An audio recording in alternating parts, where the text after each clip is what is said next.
Hi, my name is Sarah Reed, and I'm the prevention specialist at the Children's Advocacy Center in Southern Arizona. Thank you so much for taking your time to watch the Safe Sleep program on preventing infant suffocation. I really hope that this information will be helpful to you in assuring the best possible care for infants in your own family or infants in families that you may work with or encounter. Please note that this training will be just about 35 minutes long. Afterwards, you will be able to review the information presented, access some important resources, and take a post quiz to show your learning. Then you'll be provided with a certificate of completion. By the end of this training, we hope that each participant will be able to understand the role suffocation plays in infant sleep-related deaths, will be comfortable in their knowledge and ability to provide safe sleep guidance to families and caregivers, be able to identify and evaluate unsafe sleep environments as a risk factor for suffocation, be able to relay information about safe sleep practices to families and caregivers, and be able to identify and refer individuals to resources for safe sleep. These are our goals for the training, but perhaps you have your own goal as well. Hopefully we'll meet all of our goals by the time we are through. The Safe Sleep program focuses on actions that you and others can take to help babies sleep safely and to reduce the risk of sudden infant death syndrome and other sleep-related causes of infant death, like suffocation. The Children's Advocacy Center provides this training to parents and caregivers, as well as to professionals across different fields, such as law enforcement, EMS, caseworkers, DCS, in-home care workers, and advocates who may respond to families in homes and are in a position to address unsafe sleep environments that may pose a threat to infant health and safety. We want to emphasize that you can make a difference. You can have an impact in reducing and preventing infant deaths due to suffocation. Regardless of whether you are joining this training as a parent or as a professional, you have unique opportunities to share information about safe sleep to those in your environment. Therefore, we thank you for taking the time to learn so that you can share this information and help prevent infant death. The sad fact is that in Arizona in 2020, the leading cause of accidental death for infants 1 month to 1 year old was suffocation. As you can see in this chart from the Arizona Child Fatality Review Report of 2021, in the early 2000s, the rates of sudden infant death syndrome started to level off. However, deaths classified as accidental suffocation and strangulation in bed, or ASSB, increased. We'll talk a little bit later more about ASSB. Often when an infant dies in their sleep environment, it's considered either a SWID or SIDS, but we know that the majority of the time the cause of their death is suffocation. The term SIDS may be scary to a lot of parents, and the death of a baby is always heartbreaking. Thankfully, there are a number of ways that you can help lower the risk of SIDS while giving parents and caregivers the knowledge and resources for the best care possible for their infants. Let's pause for a moment. You may be familiar with the term SIDS, but are you familiar with SWID? Do you know what it stands for? SWID stands for Sudden Unexpected Infant Death. This is a term used to describe the sudden and unexpected death of a baby less than a year old, in which the cause of death was not obvious before investigation. In contrast, SIDS, or Sudden Infant Death Syndrome, is the sudden unexpected death of a baby younger than a year of age that doesn't have a known cause even after a complete investigation.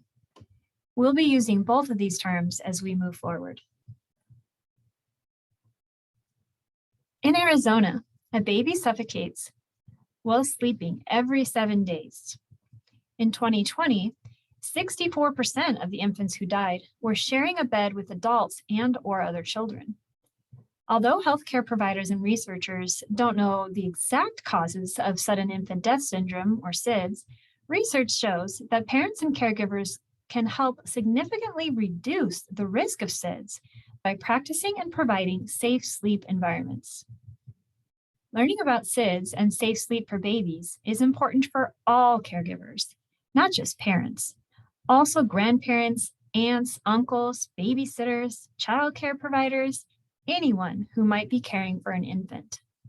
This is such an important issue that Governor Ducey of Arizona proclaimed the month of October to be Safe Sleep Awareness Month back in 2020, so that more people would become aware of this issue. After reviewing the Child Fatality Review Report for 2021, we also discovered some pretty interesting information. I'd like to highlight these 2 points. 77% of SWIDs were determined to be due to suffocation. It also should be noted that African American and American Indian infant deaths were disproportionately higher than the population that they comprise. This may be due to a tendency in those cultures to co-sleep, which we will talk about in another slide. Child fatality review teams also determined that 100% of SWIDs in 2020 may have been preventable. All of these deaths occurred in an unsafe sleep environment. And while there is no 100% way to prevent SWIDs, there's a lot we can do to lower a baby's risk of suffocation. You may be wondering at this point, what does an unsafe sleep environment look like? So let's look first at that. I mentioned we were going to talk about this again, so here we are, accidental suffocation and strangulation in bed, or ASSB. This is one type of SWID. ASSB is a cause of death code used for vital statistic purposes. It's used to identify infant deaths that are caused by suffocation or asphyxia, which is blockage of the infant's airway, when in a sleeping environment. Some examples of this are suffocation by soft bedding. So when an infant has soft bedding or pillow or waterbed mattress that blocks their airway. Overlay is another example, when another person who shares the same sleep surface with the infant lays on or rolls over or against the infant while sleeping, blocking their airway. Wedging or entrapment is another one, when an infant gets trapped between two objects, such as a mattress and wall or bed frame or piece of furniture, blocking the infant's airway. Finally, strangulation, when something presses on or wraps around the infant's head and neck, blocking the airway. There are 4 different aspects of unsafe sleep habits that we're going to cover in this training. The first one, as we've already mentioned, is bed sharing or co-sleeping. The second one is sleeping in a cluttered crib or bassinet. Third, sleeping on the baby's side or stomach. And fourth, sleeping on an unsafe sleep surface, a surface that's not designed for a baby.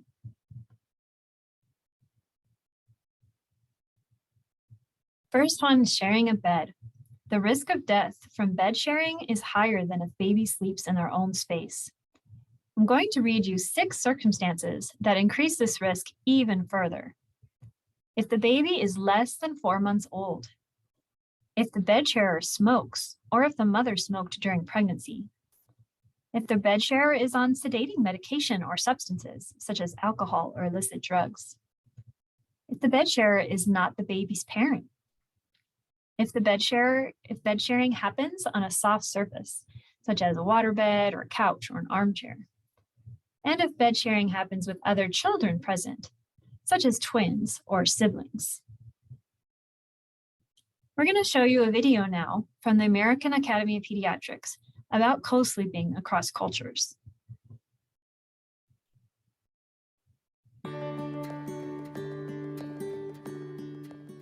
Many parents often wonder, what does co-sleeping look like in other cultures? Or what if my culture or my family thinks that co-sleeping is the best way to do things?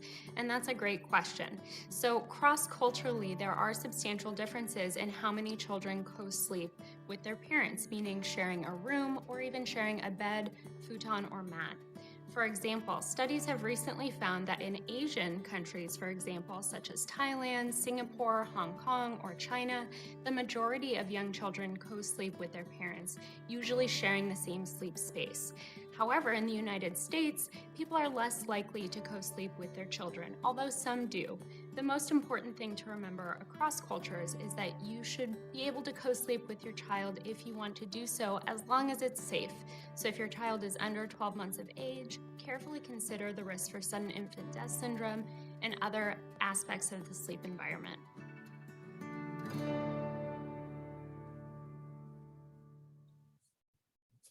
In summary, as we mentioned previously, the most important thing to remember across cultures is that if parents decide to co-sleep with their child, they should first consider the risks and make it as safe as possible.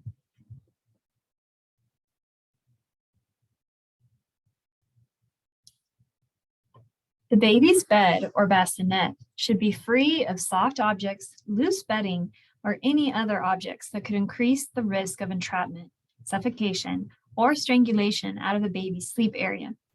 These include pillows, quilts, comforters, sheepskins, blankets, toys, bumper pads, or any similar product that attaches to a crib slats or sides.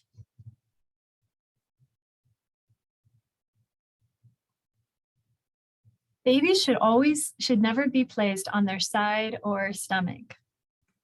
Placing a baby to sleep on their side or stomach increases the risk of suffocation.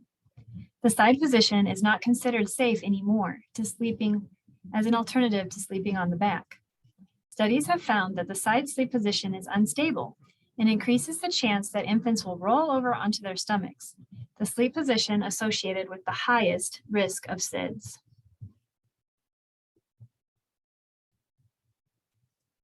That said, we want to take a moment to remember the importance of tummy time. Think back for yourself. Why is tummy time important for babies? Tummy time is important because it helps prevent flat spots on the back of the baby's head. It makes neck and shoulder muscles stronger so the baby can start to sit up, crawl, and walk. And it improves the baby's motor skills, including muscles to move and complete an action. It's important to understand tummy time so that families don't neglect it out of fear of SIDS. If families ask you about tummy time, you can let them know that it's an important part of infant development, and it should always take place whilst babies are awake, in a safe place, and supervised. But when it's time for nap, they go down on their back. Babies should never be put to sleep on a couch, sofa, armchair, or inclined sleeper. These are dangerous places for babies to sleep. Soft surfaces such as blankets, inflatable mattresses, pillows, etc. can also be dangerous for babies, as well as using a car seat, stroller, infant carrier, or so on as the baby's normal sleep area.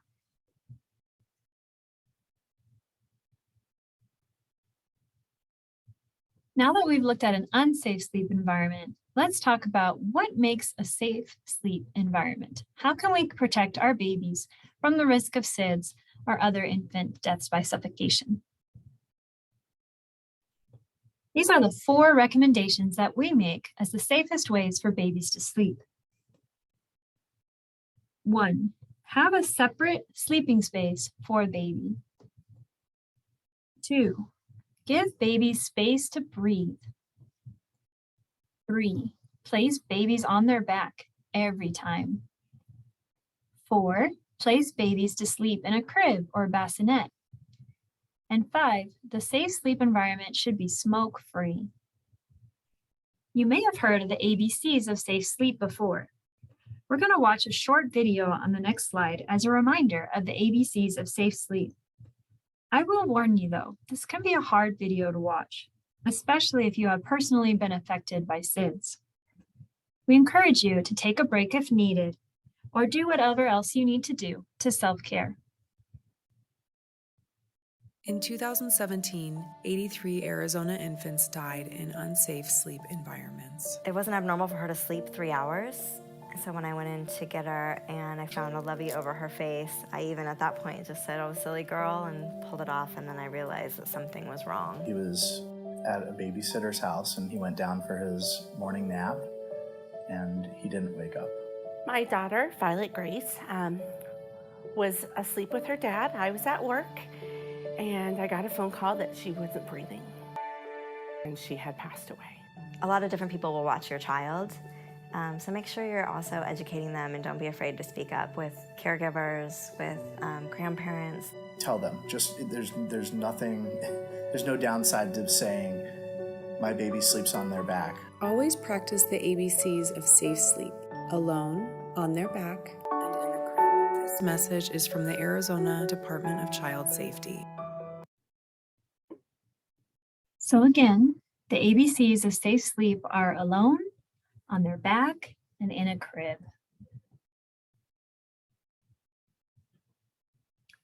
So how can we create a safe sleep environment? First, by room sharing, not bed sharing. This is a safe sleep arrangement in which an infant sleeps in the same room as parents or other adults, but on a separate sleep surface, such as a crib, a bassinet, or a play yard. The ideal is that babies should have their own sleep space for the first year of life, but at the very least for the first 6 months. The American Academy of Pediatrics recommends that the infant's sleep surface be close to the parent's bed to aid in feeding, comforting, and monitoring of the infant. Room sharing does make it easier for a parent or caregiver to watch their baby, but a parent or caregiver should only bring the baby into his or her bed to feed or comfort, and then only temporarily. While we're on the topic of feeding, we understand that mothers will sometimes fall asleep while breastfeeding their infant, especially late at night or in the middle of the night when they wake you up. But again, we do not recommend sleeping with the infant at any time. But it is safer for a mother to fall asleep with her baby in her own bed rather than in an armchair or on a sofa. If a mother brings her baby into her bed to breastfeed, the mother should make the bed as safe as possible. This includes removing all blankets, sheets, and pillows that could be harmful for the baby's breathing or cause overheating. If a mother does fall asleep while breastfeeding, the baby should be put back in his or her own sleeping space when the mother wakes up. Or a co-parent or other guardian could assist by taking the baby to their sleep space after mother falls asleep. This brings us to our first letter in the ABCs. A is for alone. The infant should sleep in their own sleep space, and the baby's sleep environment should be free of all clutter, including stuffed animals, blankets, toys, pillows, and bumpers. Either the little cute ones or the knitting, both of those are not good for the baby's sleep space. If a parent is worried about a baby getting cold, they can use infant sleep clothing, like a wearable blanket or a onesie.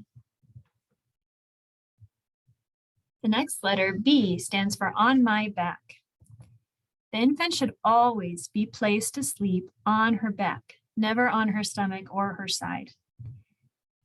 Asking caregivers about how they place the baby to sleep can help find out if they need to have other solutions or recommendations. Once a baby is old enough to roll over on their own, then they are okay to sleep on their stomach if they do it by themselves. They should still be placed down on their backs. C is for in my crib. The infant should always sleep in a crib or a similar sleep item, such as a playpen or a bassinet. And the crib should be empty, with no loose bedding, decorations, diapers, or so forth. Pacifiers may be used once breastfeeding is well established. Recent evidence even shows a protective effect from pacifiers in preventing SIDS when used while sleeping. However, pacifier clips or tethers are not recommended while asleep. Once the pacifier falls out of the baby's mouth, it can be taken out of the crib. Swings, rock and plays, bouncy seats, car seats, and so forth should not be used for routine sleep. Infants can become strangled by the straps or slump forward, causing their airway to be obstructed or blocked. Finally, we have added another letter to the ABCs, D for don't smoke. It's just as important for a safe sleep environment to be smoke-free. Now, I'm sure most of you already know why secondhand smoke is bad for babies and children or even adults. But as a reminder, babies are particularly vulnerable when exposed to secondhand smoke. And when exposed to secondhand smoke after birth, they're more likely to die from sudden infant death syndrome than babies who have not been exposed. The main place where young children or babies are exposed to secondhand smoke is in the home. So a smoke-free home and vehicle will help protect both children and adults. Native Americans have traditionally used a cradle board as an alternative to cribs.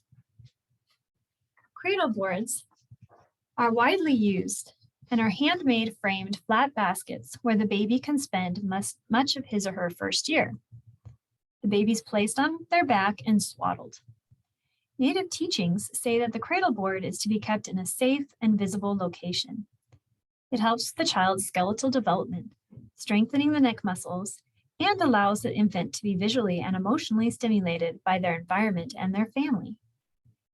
When swaddling a baby for the cradle board, make sure the baby doesn't overheat. A light blanket may be all that is needed to keep the baby safe and comfortable. Because the rates of infant death and SIDS are high in many Native American communities, using cradle boards is a good way to keep babies safe. If you've never seen one, here's a short video that shows you how they work.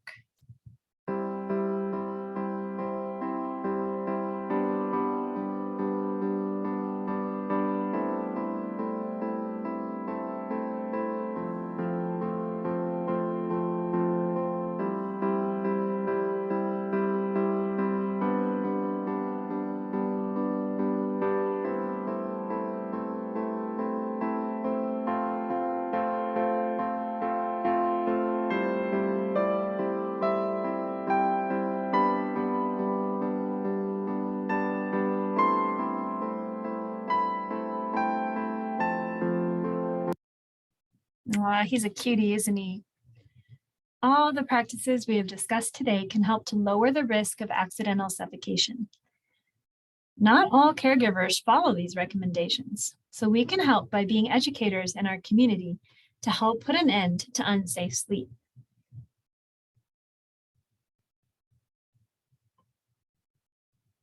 This is where you come in and why you are so important. As a parent or guardian, you can use opportunities when talking to other parents or even visiting in their homes to talk about safe sleep and all that you have learned. As a professional, you can talk to the families you work with about safe sleep. Everyone needs to know. Families, caregivers, guardians, daycare workers, babysitters, anyone who's caring for infants needs to know this information. When talking to a pregnant woman or a woman with a guardian or parent with a baby, there are 4 things that you can do. You can evaluate a baby's sleep environment for risk factors. You can help remove any hazards that might be in the crib. You can relay information that you have learned about safe sleep practices. And you can refer individuals to helpful resources. So how do you evaluate a baby's sleep environment? Perhaps start with a simple question. Where does your baby sleep? Or to a pregnant woman, well, where will your baby sleep? You can also use, especially if in a professional capacity, the DCS Home Visit Safety Checklist, pictured here. This helps to cover some important questions and points about what makes a safe sleep environment. 2, you can help remove any hazards in the crib. Teach the parent why having hazards in the crib makes it unsafe, and encourage them to remove them and to keep them out of the crib or safe sleep space. 3, you can relay information. Tell them about this training. Tell them what you've learned. You can provide them even with some resources. You will have links to these resources at the end of the training, or you can contact us if you would like hard copies. Refer them for more information. You can send them back to us to take this training online. You can send them to the resources located on the brochure or the list of links that we will have available for you.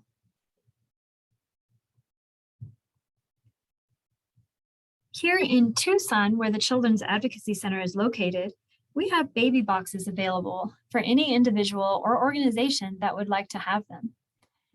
The baby box is a safe alternative for sleep for babies under 6 months of age. It can be used as a bassinet. It comes with a mattress and a mattress cover and safe sleep information like the brochure that you see here. If you're outside of Tucson, you may try your local DCS office or Healthy Families program to see if they have baby boxes available or some other safe sleep equivalent. When thinking about how to talk to a family about safe sleep, here's a few tips. Use clear and simple messaging. Demonstrate appreciation. Focus on what's strong, not what's wrong. I can see you're working hard to take care of your baby. I can see how much you really love your child. Instill the fact that this closeness, this bonding between mother and child or guardian and child can still be done safely without bed sharing. And be aware of and sensitive to cultural practices when speaking to caregivers. Anyone can be a safe sleep advocate. Now that you're informed, you have the information you need to share. Not every visit to a person's home and not every 911 call may be an appropriate time to evaluate a baby's sleep environment and provide education and resources. You are the expert. Use your best judgment in the moment. One of the other resources you will have access to following this video are 10 scenarios where you can practice what it might look like to notice an unsafe sleep environment and talk to a family about it. You can think through these scenarios with other parents and guardians or with your colleagues. How would you address them if you would come across these situations? We have provided some sample suggestions, some tips, reminders of the risks, and ideas on how you can discuss this with families. We are almost done. Take a moment and reflect on this question. Did we meet our learning objectives? Did we meet the goals that you had set for yourself? I hope so. At the end of the video, you will find a link to the post-training evaluation. These evaluations help us to make sure we're properly conveying our information, and it helps us to continue making the training better. After completing the evaluation, you'll receive your certificate of completion. Please note that if needed, this training has been approved for CE credit by the EMS Council. In 6 months, you'll receive an email with a short 2 to 5 minute survey to help us track our impact. This information goes to our grant funders. Your information will not be shared and you won't receive any junk mail or advertisements, but we really appreciate your participation at that time as we continue improving our program. Before closing today, I want to thank our collaborators, Arizona DCS, EMS for Children, the American Academy of Pediatrics, and the Governor's Office of Youth, Faith, and Family. And of course, we thank the Children's Advocacy Center of Southern Arizona for hosting this program. This is my contact info. I'm the prevention specialist, as mentioned here at the CAC. If you have any remaining questions about safe sleep, please feel free to reach out to me.